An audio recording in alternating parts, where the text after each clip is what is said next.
And we are back with the third segment of the GSMC Basketball Podcast presented by the GSMC Sports Network.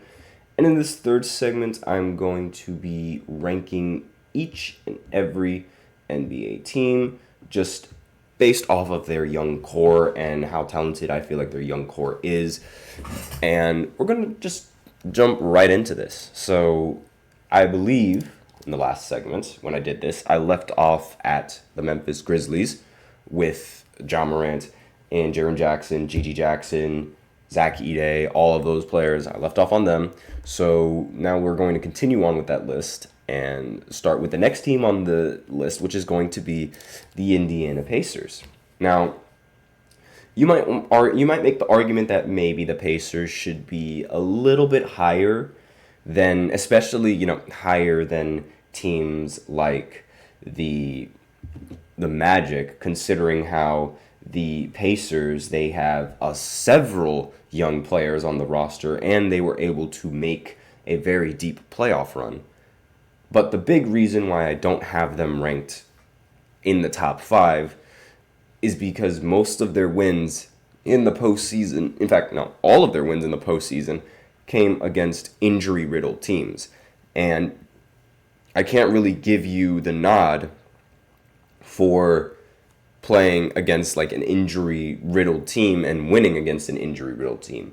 I also feel like Tyrese Halliburton's peak isn't going to be the same as Sengun's peak or Chet Holmgren's peak or Shai's peak or Victor's peak or even Paolo's peak, which is the big reason why I don't really have the Pacers ranked so high. I'm sorry, I'm just not a big fan of Tyrese Halliburton. I am not a fan of him at all.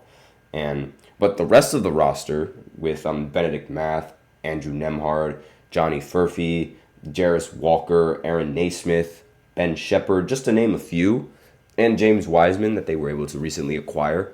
This is a very stacked young team, and they could really, assuming that, contracts and luxury tax doesn't get in the way, they can be a solid team for a very, very long time. And really, it's like, now I just need to see them play well against teams that aren't injured, Then once I see that, then maybe my opinion will change. But the next team is the Minnesota Timberwolves. And this is another team that made it really, really far in the postseason, but somehow is out of the top 5. And I know that might start up a lot of questions and controversies and things like that. But the majority of English. The Timberwolves roster isn't entirely young. There we go. That's better English. Because, yes, they are young, but they aren't as young as the previous teams that I brought up previously, which is why they're ranked where they are. Because while they're young, yes, they do also have some older players on the team. But some of the younger stars include Anthony Edwards, Jaden McDaniels, Leonard Miller, Terrence Shannon, Josh Minott, Rob Dillingham, and those are the players. But aside from those players, Kat and Rudy Gobert, they're both considered rather old, and they aren't young talent anymore. They're just not.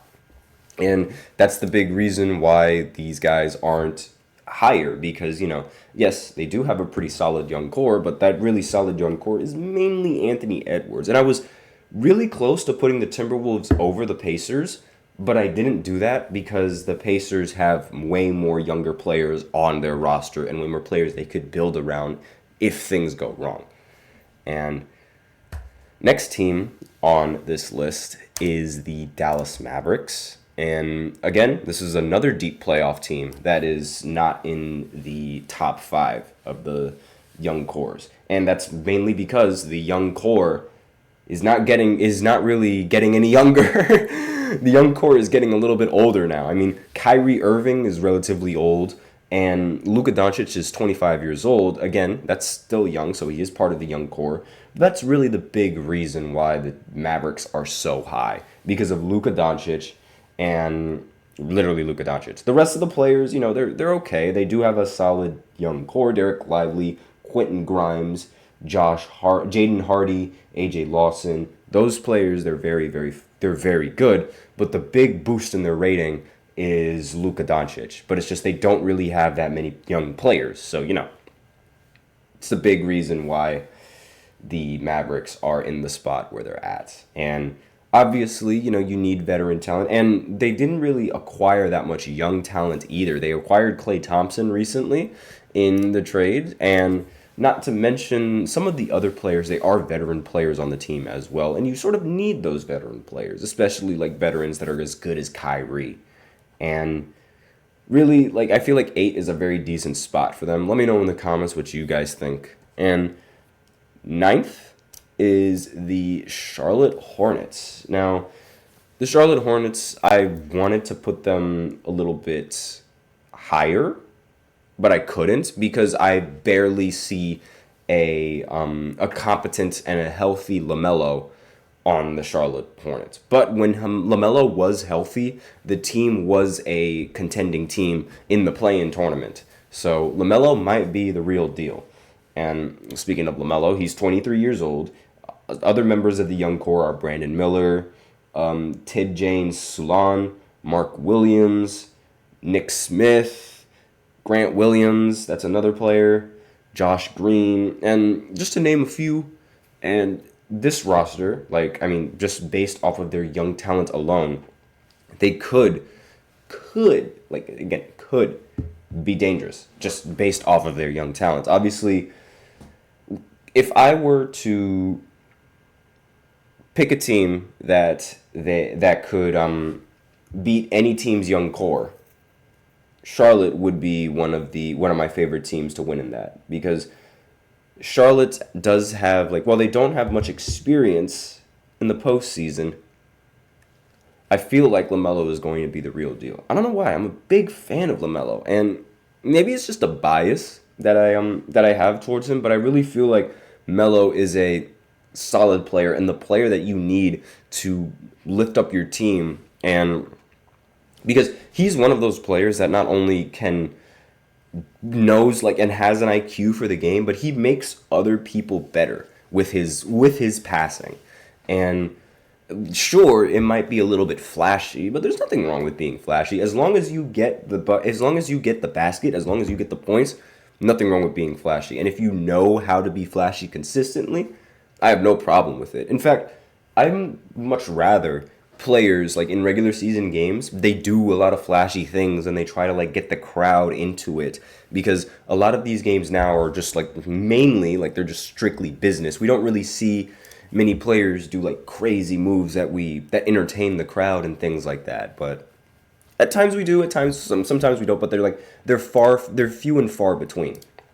So finally, the Detroit Pistons, they are 10th on this list.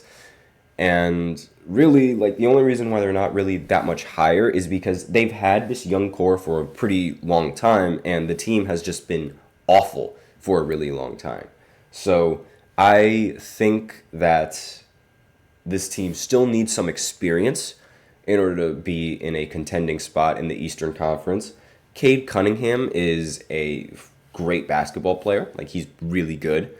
And really, the team just needs to be able to work around him to be able to, find that middle ground and find that competing and that winning groove. Because the Pistons, they just don't have much experience winning. So I think they just need time. And then given the time and given, their development in this league, they will eventually be a very serious team in the Eastern Conference. But as of right now, it doesn't really seem like that's going to happen. But their young core is consistent of Cade Cunningham, as I mentioned before, the best player on the team, Jalen Duren, a rather underrated player on the team, Asur Thompson, Ron Holland, Paul Reed, Isaiah Stewart, let's see, who else on the list? Marcus Sazzer, and all of those guys who are very, very young, and they aren't even a day over 25. Well, except for Paul Reed. He's 25 years old. But aside from that, everyone else is relatively young. So now we're going to go ahead and go into a short break, and then I'm going to continue on with this segment. and talk about the other teams that are and see how far we can go along with the young core. And if I don't make it through all of the teams today, then I'm going to continue on with the list tomorrow. So I'll be right back after this short break. Be sure to stay tuned.